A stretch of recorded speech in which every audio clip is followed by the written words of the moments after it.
នាងខ្ញុំធីតាកូនខ្មែរក៏សូមជម្រាបសួរដល់បងប្អូនទាំងអស់គ្នាហើយនៅក្នុងថ្ងៃនេះនាងខ្ញុំក៏មានមតិមួយចំនួនដើម្បី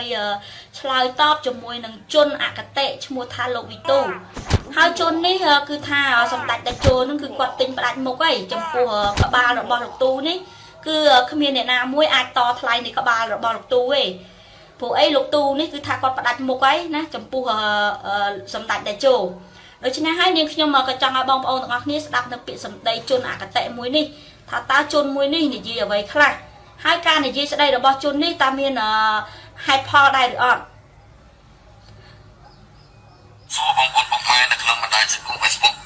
ទាំងអស់ជាទីនឹករលឹកថ្ងៃនេះដែរវិទ្យុខ្ញុំសូមតបคลิปមួយទៅដល់បិសាចទាំងពីរដែលបងប្អូនសង្គមទី1គឺបិសាចកញ្ចាស់នៅសហរដ្ឋអាមេរិកតែតែងតែបំពុលសង្គមឲ្យសង្គមជួបនៅអ្វីដែលមិនសប្បាយចិត្តណែលោកវិទូល្មមឈប់ឈួតណាលោកឯងឈួតល្មមបានហើយល្មមឈប់ហើយ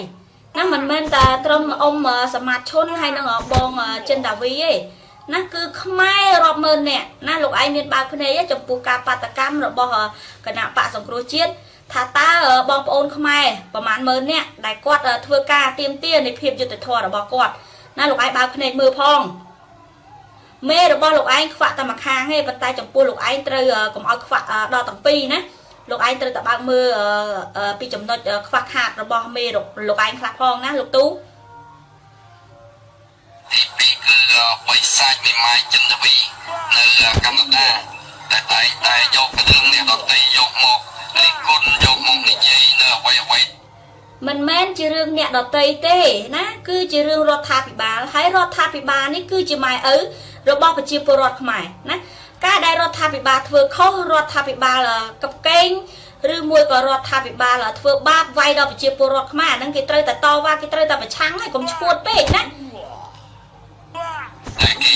អ្នកដែលចូលចិត្តនឹងតាមតគណៈបព្វជិជននិងអ្នកដែលចូលចិត្តតាមតរដ្ឋាភិបាលដែលមើលឃើញពីការអភិវឌ្ឍរបស់រដ្ឋាភិបាលហើយអ្នកដែលគ្រប់គ្រងនៃគណៈបកប្រជាជននោះមានតែពួកពុករលួយដូចជាក្រុមពួកលោកឯងនឹងទេជាអ្នកគ្រប់គ្រងយល់នៅលោកទូណាគ្មានអ្នកណាគេគ្រប់គ្រងទេចំពោះមេដឹកនាំសប្តាហ៍ថ្ងៃនេះហើយអ្នកដែលគ្រប់គ្រងនោះគឺជាពួកដែលលក់ឈើណាដូចជាពួកអុកញ៉ាហ្នឹងពួកឯកឧត្តមធំហ្នឹងដែលជាឈ្មួញលក់ឈើលក់ព្រៃលក់ជាតិណាលក់សម្បត្តិវប្បធម៌របស់ខ្មែរលក់អរិយធម៌របស់ខ្មែរហ្នឹងហើយដែលគេគ្រប់គ្រងចំពោះមេរបស់លោកឯងណាលោកទូឯងគួរតែបើកភ្នែកមើលផងហើយចូលបញ្ចាំងពីសមិទ្ធផលដែលបានកើតឡើងនៅក្នុងរាជាណាចក្រកម្ពុជា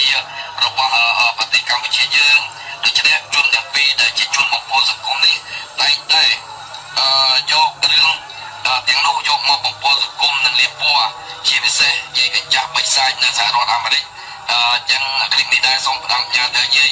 ថាកុំខំខ្លាំងពេកប្រយ័ត្នតែសរសៃឈាមខួរក្បាលហើយคลิปនេះដែរខ្ញុំក៏សូមផ្ញើទៅដល់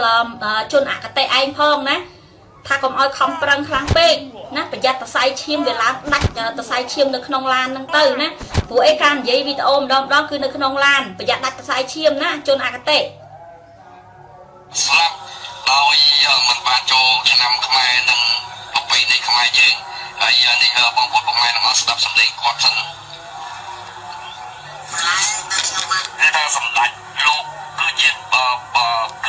គេហៅថាអ្នកស្នេហាជាតិហើយក៏ជាបុគ្គលម្នាក់ដែលយុវជនខ្មែរនិងបងប្អូនប្រជាពលរដ្ឋខ្មែរដែលគោរពនិងស្រឡាញ់លោកហើយលោកគឺជាវរៈបរិបពិតនៅក្នុងបេះដូងកូនខ្មែរគ្រប់គ្នាគឺថាលោកបានខំប្រឹងគ្រប់បែបយ៉ាងទាំងអស់ដើម្បីការពារជាតិដើម្បីរំដោះក្រុមកូនខ្មែរជាពិសេសកូនខ្មែរដែលមានការយល់ដឹងដោយពួកខ្ញុំអញ្ចឹងដែលឃើញតែការដឹកនាំ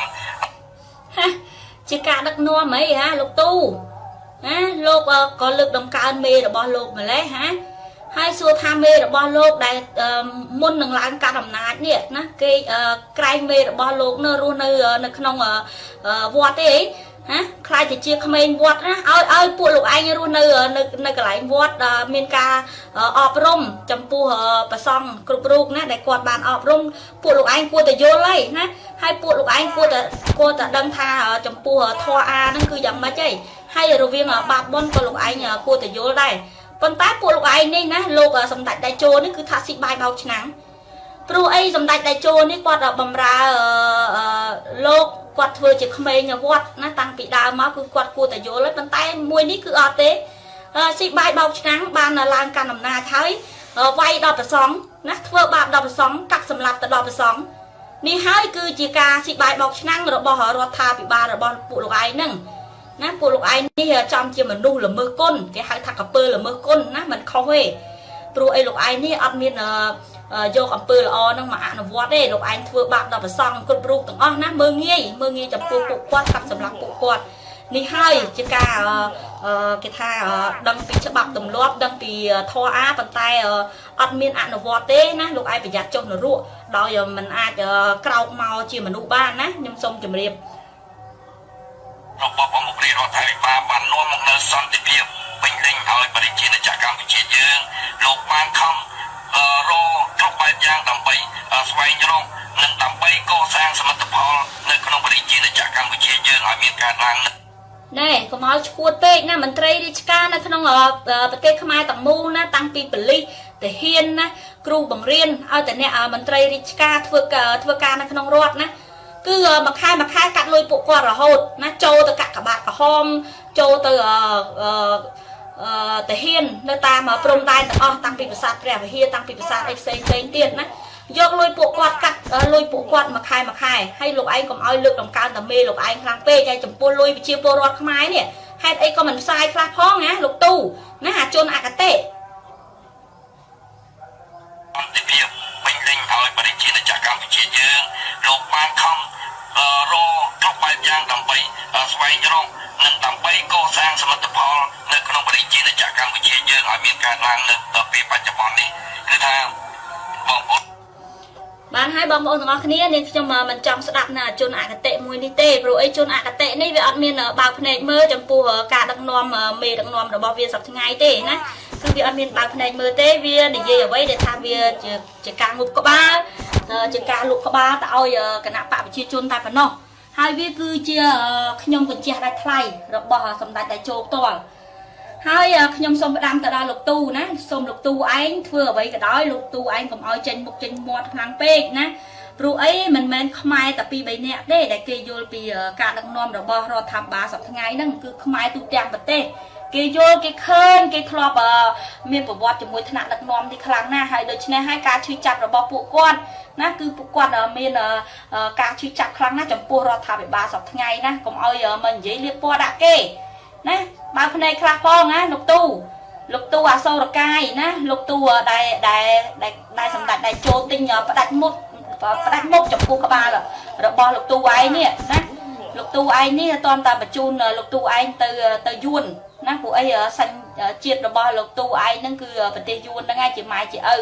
របស់លោកទូឯងណាគួរតែយល់ផងហើយនេះខ្ញុំធីតាកូនខ្មែរអមតេហើយបងប្អូនខ្ញុំសូមអរគុណនិងសូមជម្រាបលា